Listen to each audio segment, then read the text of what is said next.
Thank you so much for listening to this episode of Earrings Off. We want to invite you to subscribe, rate, and leave us a review. You can find us on Facebook at Earrings Off Podcast and on Instagram at The Earrings Off Podcast. Welcome to Earrings Off. I'm Lou. And I'm Teresa. Let's get started.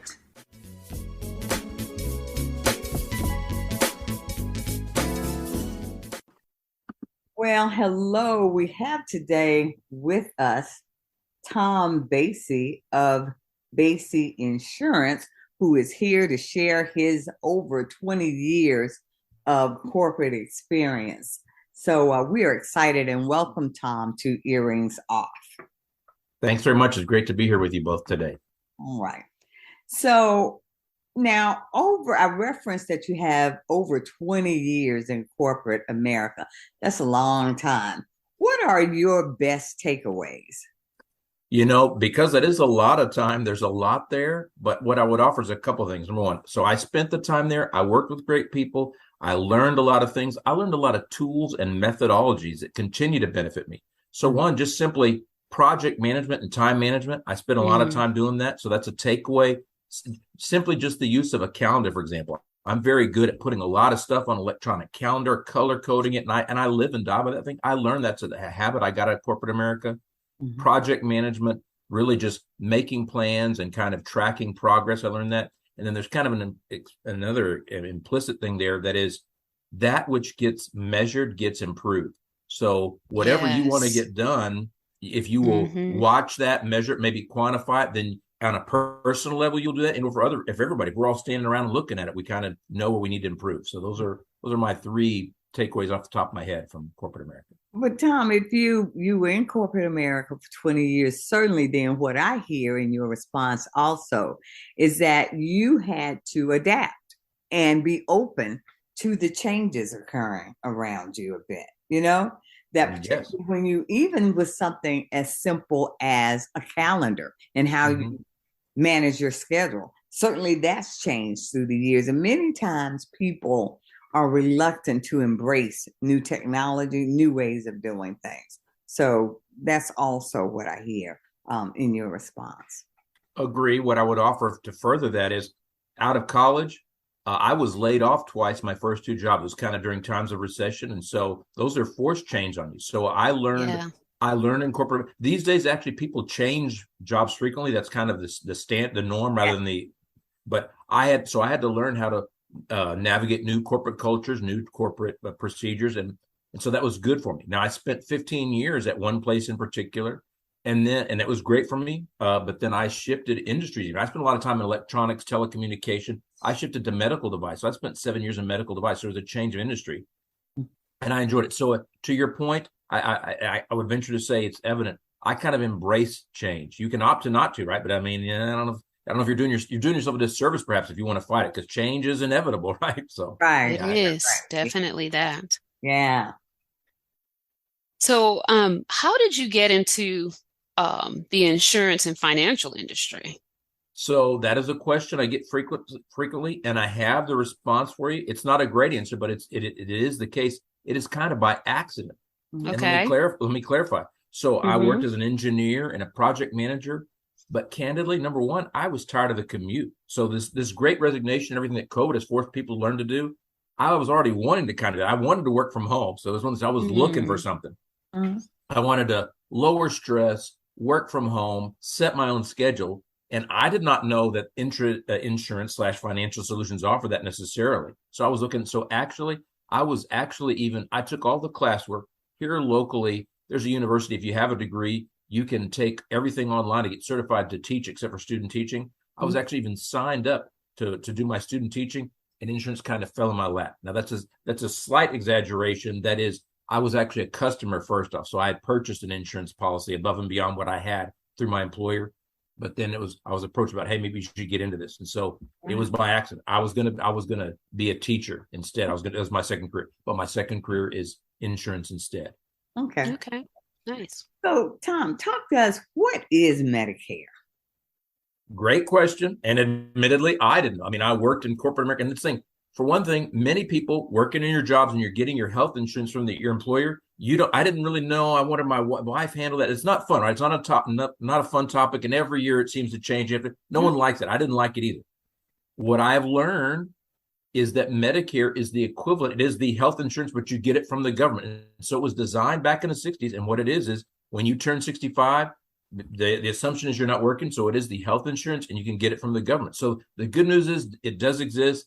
The bad news is because it's been around since the 60s and the design back then, people didn't last that long. So there's some challenge with it. So I don't recommend anybody when they turn 65, take that and do just that. And so really that's where I come in. But the answer is it's a red, white, and blue card, and it is your health insurance from the government. And I didn't even know that myself until a few years ago. Okay. Yeah.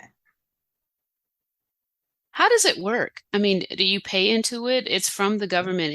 It's not free because I hear, no, it can't be because, and in fact, no, you're exactly right. Let me remark about that. Number one, I'm not even allowed to use that word FREE because it would be inaccurate. So no, seriously, it's a regulated industry. So I also can't use the word BEST because I don't know which would be for you unless I knew your health center. If I knew it was going to happen to you, then I could tell you what to do. But since I don't know, so I'm not allowed to use those two words.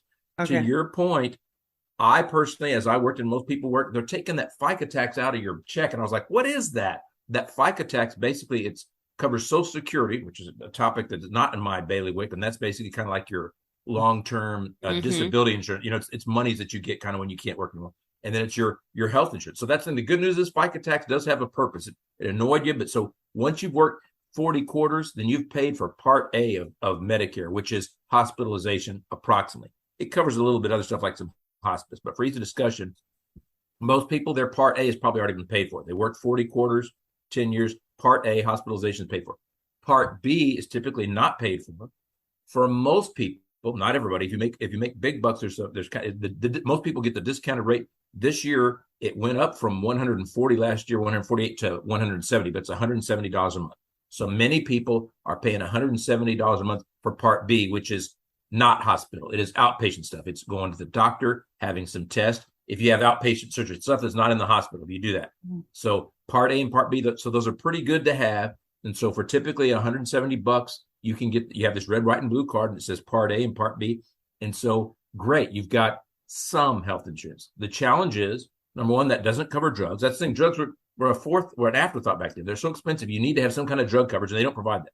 So you got to get that from some insurance carrier, or you can either do a Medicare supplement, as the name implies, so it'll pay for the stuff that Medicare doesn't. Because if you run with just the red, white, and blue card, there's like almost a $1,500 deductible for a hospital stay, and there's a series of co-payments and co-insurance. That red, white, and blue card doesn't pay for everything.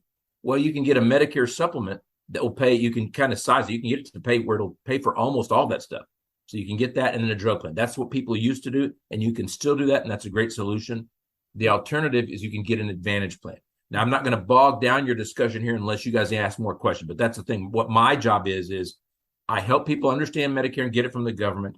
Then I help them understand the difference between a Medicare Advantage plan or the Medicare supplement plus the drug plan. Each of you guys, you turn 65, you're going to make that decision. You're going to want to do one of those ways because you don't want to run with just the Medicare alone. And by the way, there's even a penalty if you don't. They want you to have some kind of drug coverage, even if you're not taking drugs. They want you to get that because what they don't want you to do is wait 10 years and then the day you get prescribed some big expensive drug and you go out and get a drug plan. So you really want to get that done. Mm-hmm. So what you do then, Tom, is speak with the individual and help them determine what's best based on their individual life experience, where they are, what their needs are. Okay. Exactly. So, Tom, what are the passions outside of work? Give us some insight about Tom.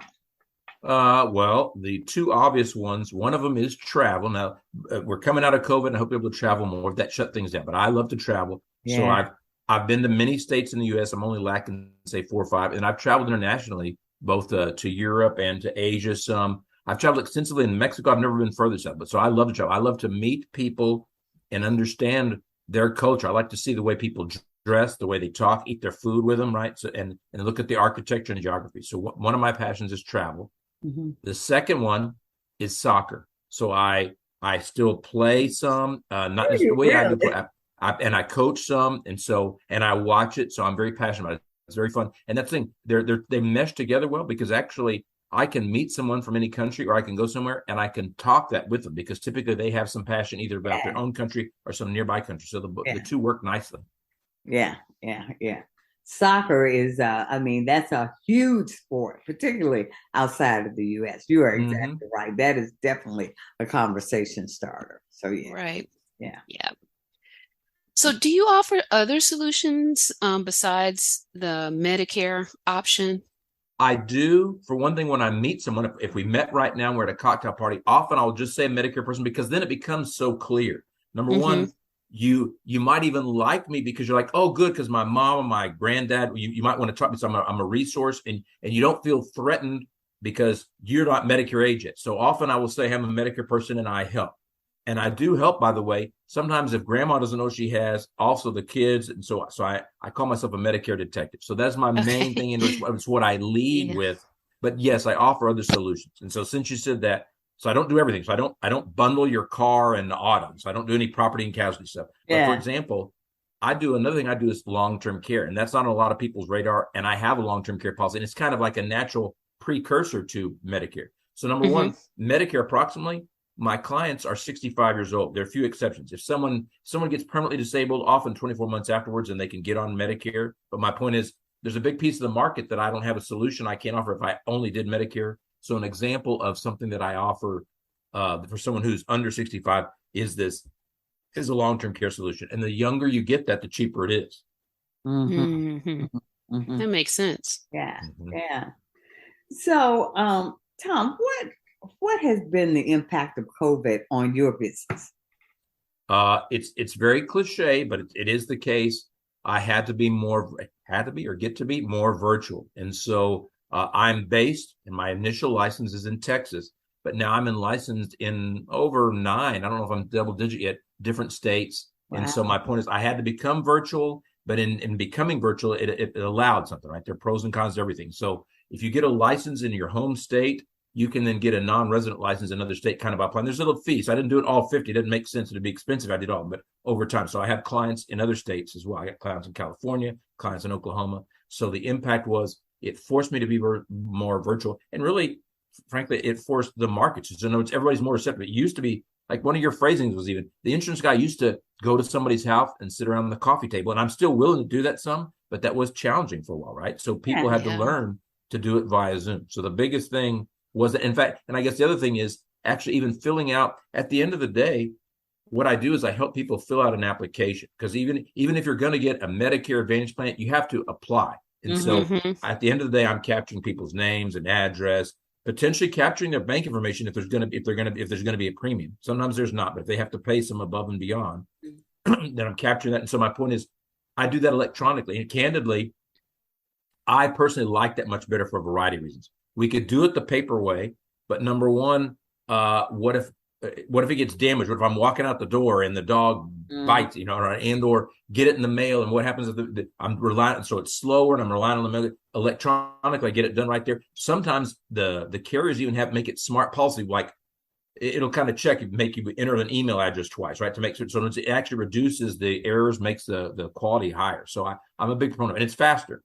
But now, so Tom, then, because of COVID and you're doing things virtual, more virtual meetings and interactions, and you're now licensed in more states. So has this negative in any way expanded your business? Have people been more concerned about insurance since COVID? Yes, that's my point. I feel a little bad about that, but overall, actually, the net result was positive for me, even though it was with some challenges. And I actually caught it this year. I had the lesser version, so I'm grateful for that. But so I feel bad about it. But overall, it had a net positive impact. Yeah. Had some challenges, but it has been good.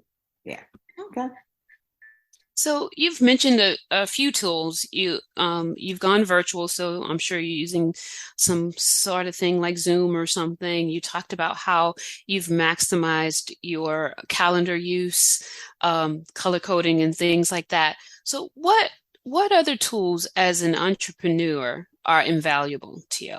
So I have two in particular I'll mention. I'm kind of in reverse order. One of them is because I do live and die by the calendar, and I love that.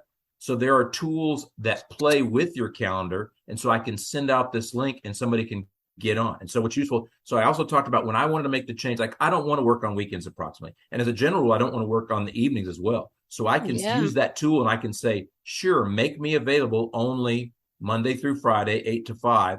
And it ought to look, and so it'll find holes in it. So that's an invaluable tool. So I won't say the specific one just because I don't know why not, but I suspect there's one, but there's one that I like that does that. But I love that. So you can send it to someone and they can pick a time slot that works for them. And they can pick it. And in fact, if they're using, for example, I will say that, so I'll say this. I use Google Calendar. And so I think even if, I'm not sure if they have to be using Google Calendar, maybe not, but often it'll even kind of, I know that since if I use Google Calendar and someone else does it and they use this third party thing, it'll show me times that we're both available. So here's when they're available. And Tom, by the way, here are the ones. So it's just very easy.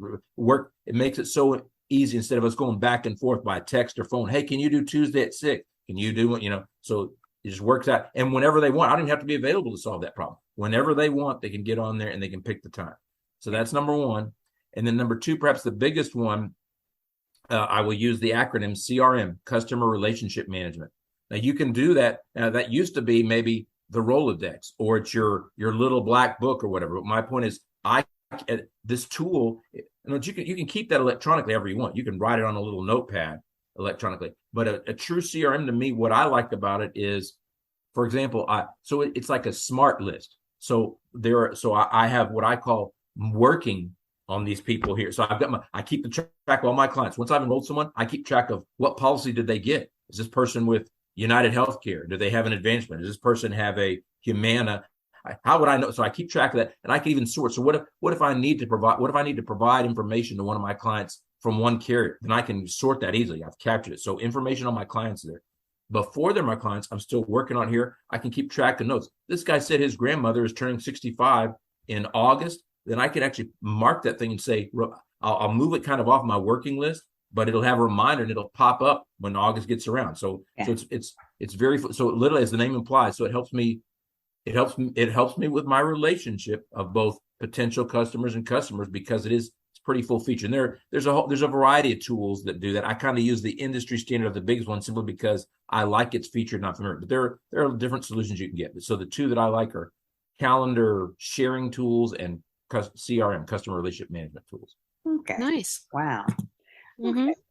Tom, that's a lot of great information. And we certainly want to make sure that we can share your website so that any of our audience who certainly want to follow up, because your industry, particularly insurance and Medicare, that's going to hit all of us at some point, So it's good information to have. So if you would, those are all the questions we have for you. But if you have any parting words for our audience, and also if you would please just share your website in closing, please. Okay. So a couple of things. Number one, Basey is my last name. So it's Basey-insurance.com. That's my website. But what I didn't talk a lot about is COVID actually forced me to become more network-y. I guess that is, I learned to network more. And so I jump on Zoom calls all over the country. And so I love to connect with people. So my point is, my name is Tom Basey. The company's Basey Insurance. I love to connect on people on whatever social media. I'm on a lot of them. So I would love for people to reach out and let's just make that connection. You never know how we can help each other. I'll answer some questions about some solutions or not, maybe. But so my message is I like to connect to people. And the other thing I would offer is, yes. So here's the thing. The Great Resignation, for a variety of reasons, I'm endorsing my second career. So this is a second career for me. So if somebody wants to talk and find out about careers in insurance, I'd like to talk about that. So I'll share them. So if they have, sure, I would love to enroll somebody in a Medicare policy or maybe help them with long-term care. Yes, by all means. But also if somebody's interested in finding out more about how they can work remotely, helping people, because really at the end of the day, I help people. I have conversations and help people. If somebody's interested in that, I'd like to talk to them that way. But those are my parting words. Okay. Thank you so much, Tom, for joining us here today on Earrings Off. And as we said earlier, we appreciate you taking the time, and we know what you shared is going to be of great benefit to our audience. So thank you so much for joining us, and you take good care. Very good. I've had a great time. Thanks so much for having me on. You guys have a good day as well. Thanks.